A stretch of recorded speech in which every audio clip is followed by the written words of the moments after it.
शलोम शलोम शलोम प्रभु यीशु मसीह नासरी के नाम में आज हमारे सामने पूरे संसार में होने वाले घटनाक्रम बड़े स्पष्ट दिखने लग गए हैं और उसमें जो एक नई शुरुआत हुई है, न्यूक्लियर जो बम हैं, परमाणु बम, उसकी शुरुआत करने की इच्छा रूस के राष्ट्रपति पुतिन ने रखी है।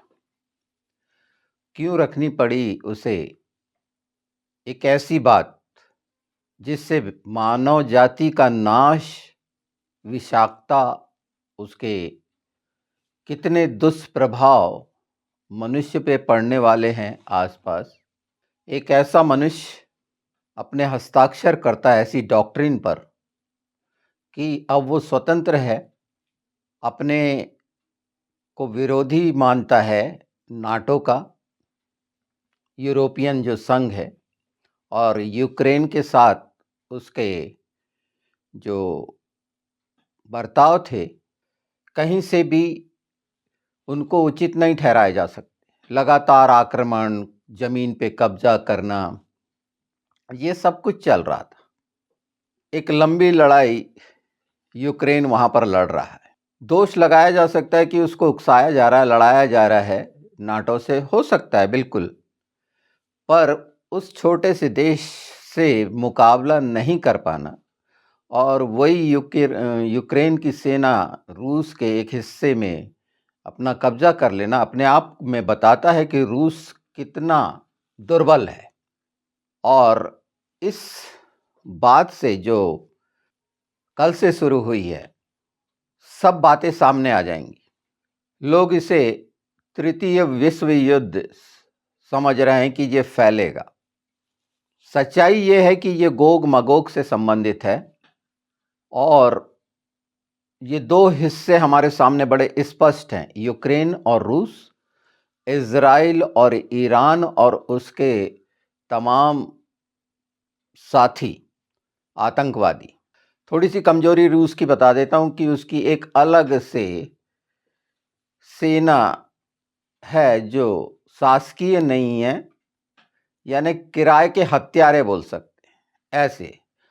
और उस पर भी देखिए कि कितना बड़ा उल्लंघन, उसकी कमजोरी का स्पष्ट दिखता है कि वो नॉर्थ कोरिया के सैनिकों को बुला के वहां पर रखा है।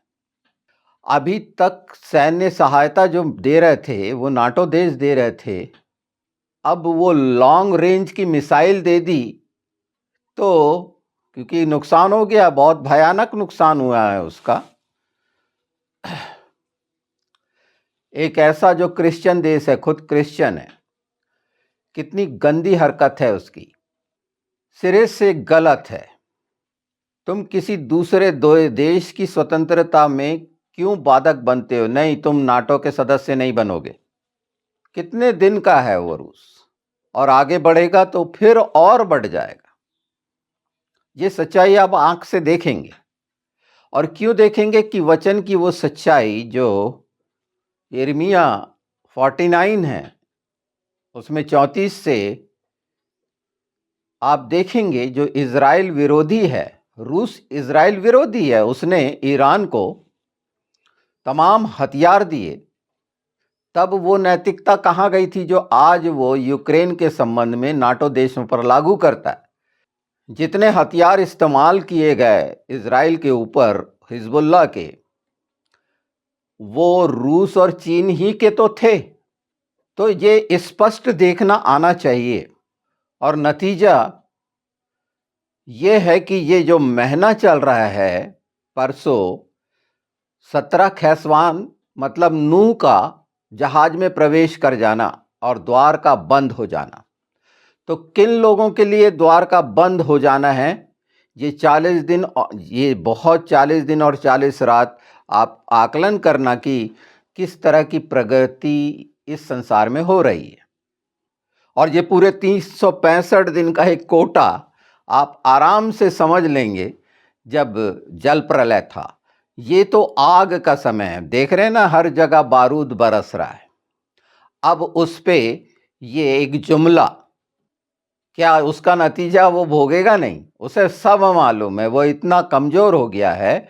ये गोग मगोग के जो साथी हैं, जिसमें ईरान है और ये रूस है, चीन है, ये सब रोस मैशक आपने ये देखा है। पर वो बात शुरू हो गई जो बहुत स्पष्ट है प्रकाशित वाक्य 7 की, कि तब तक नुकसान नहीं होना है जब तक सब पर सील ना लग जाए।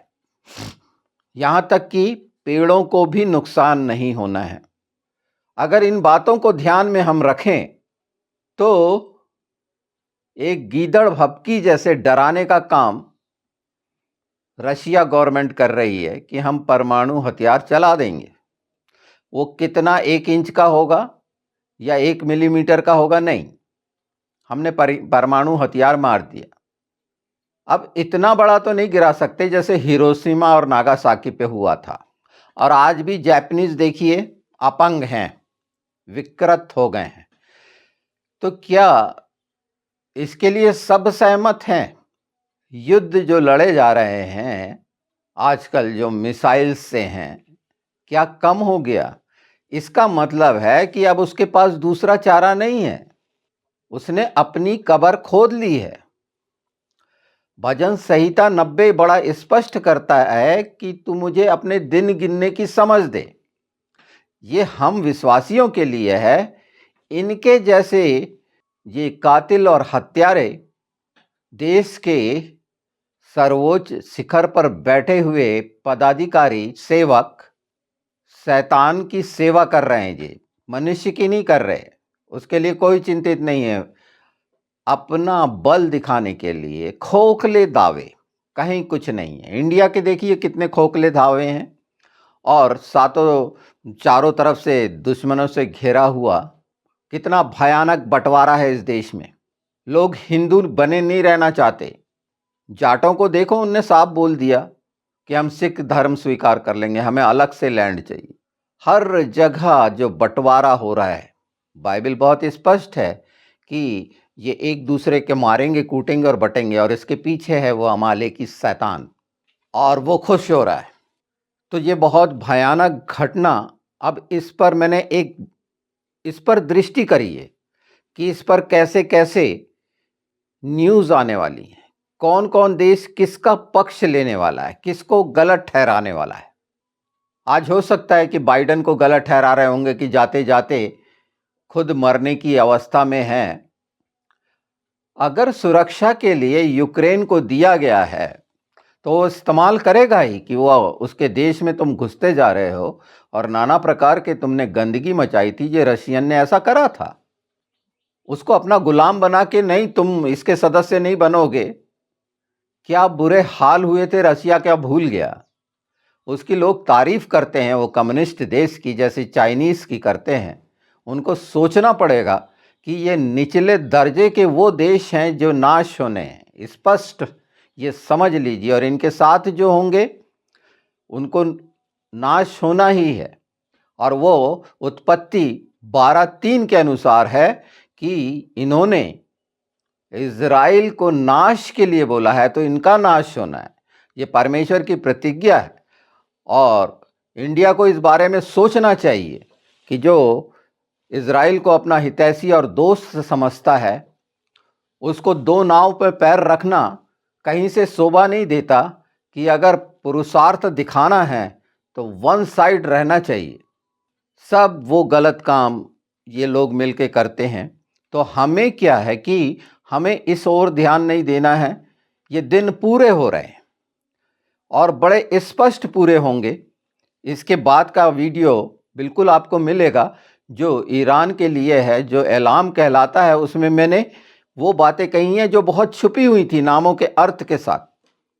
हो सकता है जैसे ट्रंप ने बोला कि मैं जब राष्ट्रपति बन जाऊंगा तब तक मैं युद्ध समाप्त हो जाऊंगा। हो सकता है कि राख का ढेर हो जाए, युद्ध ही ना हो।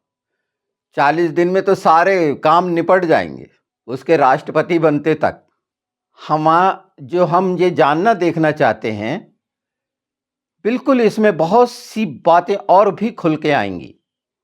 आप इस पर सर्च करके, इंटरनेट में सर्च करके देखिए, एलाम देखिए और उससे संबंधित प्राचीन जो फारसी लोग कितने शानदार, और उस समय का देखिए, वो मंदिर बनने का समय, तो वहां भी समय की गिनती है। आप उसको सुनना। ये शुरुआत के वो पक्ष आपके सामने रख रहा हूं जिससे आप खुद समय को पहचान सकें बाइबल के अनुसार। हो सकता है कि कुछ बातें बड़ी इधर उधर की अटपटी सी लगें, पर कुल मिला के सब बातों को एक साथ नहीं बोला जा सकता। उसके कुछ कुछ अंश मैंने रखे हैं और वो वचन के अनुसार हैं कि ईरान में कैसा बदलाव आना है, वहां मसीहत किस रीति से कायम होनी है या लेबनान में होनी है। ये सब जो छीना गया, ये सिर्फ वो लोगों के बचने के लिए परमेश्वर का उपाय है जो परमेश्वर से प्रेम रखते हैं, जो इनके साथ भागीदार नहीं हुए। तो ध्यान रखिए कि अभी तक क्या हुआ है, कौन सी स्थिति है। आज की जो तारीख है 20 तारीख है और ये दूसरा दिन है जब नूह जहाज में प्रवेश कर गया और उसके बाद की स्थिति। उसी तरह जो हमने 57-85 को जाना, ये द्वार का समय है, अनुग्रह का समय है और बंद होने का भी समय है। आप 4 वायुओं का प्रकाशित वाक्य में भी देखेंगे और यही 4 वायुओं की बात आप यिर्मयाह 49 में भी पाएंगे, जब 34 से आप उसका 39 तक देखेंगे। तो ये चीजें बड़ी आपस में बहुत साफ हैं, ये होने जा रही हैं, इसे कोई नहीं रोक सकता। इसका मतलब मैं ये नहीं कह रहा कि विश्व युद्ध तीसरा शुरू हो गया। बंटवारा तो हो गया है। लोग विश्व युद्ध 3 की बात करें तो आपस में ये वैसे ही लड़ रहे, मर रहे, कट रहे हैं और तलवार से ये मारे जाने हैं। इजराइल विरोधी तो रहेंगे ही नहीं, और ये पवित्र शास्त्र की सच्चाई है, ये जितने जल्दी समझ लें। पर दुष्ट अमालेकी और तमाम दुष्ट आत्माएं, वो सातों इजाबेल और सब बहकाने भरमाने वाले मेंढक जो निकल आए हैं, ऐसे भविष्यवक्ता जो झूठे हैं, आप सब सुन रहे हैं। ये आखिरी कोशिश है, पर परमेश्वर का हमको धन्यवाद करना चाहिए यीशु के नाम में कि हमारे डेरे में कोई दुख नहीं आएगा, कोई मरी नहीं आनी, कोई महारोग नहीं आना, कोई तीर किसी भी रीति का हमको प्रभावित नहीं कर सकता, हम मसीहों को। और यही इच्छा रखनी है ऐसे गंदे समय में, ऐसे जो गंदे निर्णय ले रहे हैं मनुष्य के विरोध में, ये परमेश्वर के विरोध में है, जो मनुष्य की जान को कुछ नहीं समझ रहे और धमकी, परमाणु हथियार का इस्तेमाल करने की जब स्थिति आ गई है, तो ये आखिरी स्थिति में कितने कमजोर और लाचार है वो पुतिन, उसको भी पहचान लो। ये शक्ति का प्रदर्शन नहीं है, ये उसकी लाचारी के अंदर से वो खोखला हो चुका है, जैसे ईरान खोखला हो चुका है। ये कहने के देश हैं, अपने ही भाइयों पर। यूक्रेन अलग नहीं था। सामने देखते जाइए और अपने आप को तैयार करिए, और पवित्र आत्मा की प्रेरिताई में वो आत्माएं निश्चित जिसे परमेश्वर बचाना चाहता है, हमारे विवेक में, समझ में हो, तो हम उन प्रार्थनाओं के द्वारा जो हमारे हृदय से निकलेगी, परमेश्वर के राज्य के लिए महिमा का कारण बनेगी, जो हमारे समझ से परे है, पर जो हमारा नैतिक दायित्व और कर्तव्य है, क्योंकि सब हमारे प्रभु यीशु की अधीनता में है। वो गिनती पूरी होनी है जो आप प्रकाशित वाक्य 6 में देख रहे हैं, और वो समय इतना निकट है, इसलिए हमें जाग जाना है। और हर चीज जो पवित्र आत्मा के द्वारा अनंत जीवन सत्य प्रकाश चैनल पर कई बातें बड़ी स्पष्ट और सरल हैं कि आसपास की सारी पहचान हम पवित्र आत्मा के द्वारा धीरे धीरे जान रहे हैं, तो उसमें से निकल आए। बेकार का सोते ना रहें, किसी के दिखा उसमें आराम में ना जाएं, पर प्रत्येक दिन के लिए जो ठहराया हुआ हमारा काम है कि यीशु के नाम को ऊंचा उठाना, तो हमारा कर्तव्य बनता है कि हमारे द्वारा इस समझ की सच्चाई जो हमें मिली है उस पर प्रतीति करके हमारा जो आत्मिक योगदान है ये पूरी समझ के साथ आसपास की, मैं किसी के पक्ष विपक्ष में नहीं हूं, ये मत सोच लीजिए कि मैं अमेरिका के पक्ष में हूं कि विपक्ष में हूं। ये तमाम चीज़ें संसार की जिस रीति से मसीहत को बर्बाद करने के लिए मौका देती हैं वो नाश होंगी। प्रभु यीशु के विरोध में जो भी है वो बच ही नहीं सकता, उसके परिणाम बहुत जल्दी आप देखेंगे। और इसीलिए ये बात रखी है कि एक घिनौना काम जो रूस करने जा रहा है, हो सकता है उसमें बहुत सारी चीजें चलती रहें, लोगों के लिए चटकारे लेने का, मनोरंजन का एक गंदा न्यूज़ चैनल्स क्या हैं, ये एक गंदी बातों को प्रसारित करने वाले वो साधन जिनने देश को नाश किया है, ये कहीं ना कहीं बटे हुए हैं। स्थिरता इनमें नहीं है क्योंकि बाइबल का ज्ञान इनमें नहीं है। यह तमामों में, खासकर जो अन्य जाति हैं, गैर मसीह हैं, उनके लिए कह रहा हूं। मसीहत के लिए कोई भी सोशल मीडिया पर ये पत्रकारों द्वारा कोई बात कही जाती है कभी, उनके तो मुंह नहीं खुलते, क्रिश्चियन शब्द नहीं निकलता, गले में फंस जाता है। क्यों? कहीं ना कहीं हीन भावना से कुंठित तमालेकी के साथ हैं और सोचते हैं विजयी हो जाएंगे, विश्व गुरु बन जाएंगे। तो स्थिति क्या है ये हम और आप अच्छे से देख रहे हैं कि किस तरह से गंदगी करके एक दूसरे को, ये राजनीतिक गंदगियां फैली हुई हैं। यहाँ पर कोई भी नैतिकता नहीं है, किसी भी तरह का कुछ भी नहीं है। तो अब वो समय इतना निकट आ गया है कि ये अपने एक दूसरे को नोचेंगे, खसोटेंगे, मारेंगे, काटेंगे। और हम इस समय में हैं, प्रभु का धन्यवाद करना चाहिए कि ये सच्चाइयाँ देखने के बावजूद भी अगर इनके साथी बने हैं और बहकाने वाले के साथ बहकते हैं तो आप अपनी पहचान कर लें और बच जाएं और बचाने वाले बने। देखते चलिए, बहुत सारी बातें आनी हैं, पर इससे भ्रमित ना हो। ये गोग और मगोग का वो युद्ध जो पहले से इसके बारे में बताया जा चुका है, वो कैसे कैसे होगा, समय तो गिनना शुरू कर दीजिए।